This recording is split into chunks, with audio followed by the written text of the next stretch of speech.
guys, I'm Alana and welcome to Button Bash. I recently got a preview code for Wasteland 2, which is a post-apocalyptic RPG still in development by In Exile Entertainment. While it's the sequel to the original Wasteland, which came out way back in 1988, it's also really commonly referred to as the spiritual predecessor to the original Fallout game, and as someone who has spent a whole lot of time with the Fallout franchise, the parallels are still definitely there with Wasteland 2.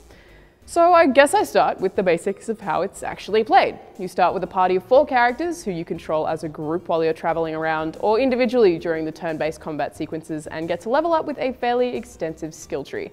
There are pre-made characters available, or you can make your own from scratch, and the world is full of challenges that only the right character with the right skills will be able to overcome particularly easily.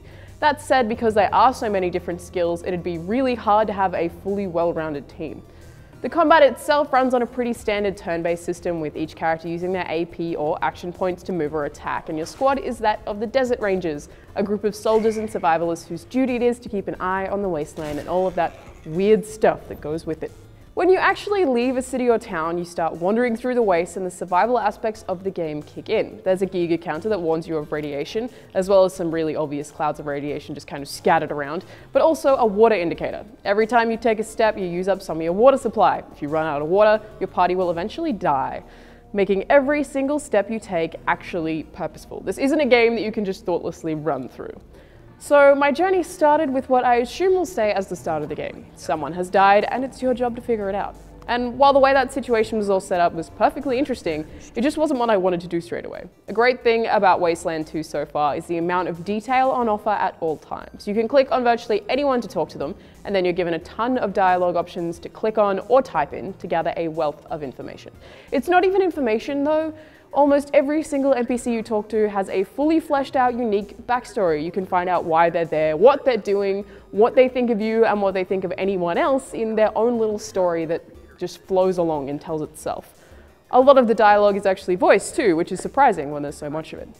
The world itself has hundreds of stories to tell as well. See, I didn't get to experience a lot of this, but every single choice you make in the game and the way you react to each encounter will affect another part of the game. From people judging you to an entire other story arc, Wasteland 2 is set to be an evolving adventure.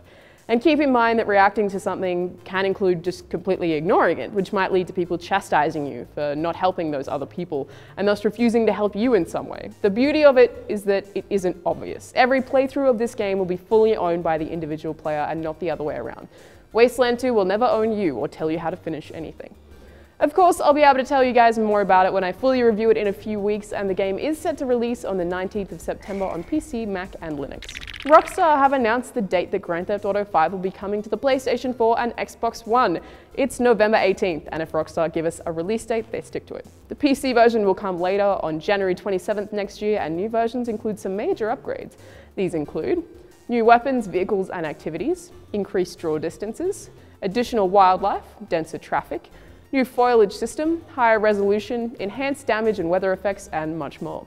Grand Theft Auto 5 for PlayStation 4, Xbox One, and PC is also set to include new songs and new D-Day mixes in the in-game radio, and GTA Online will have an increased player count for online play.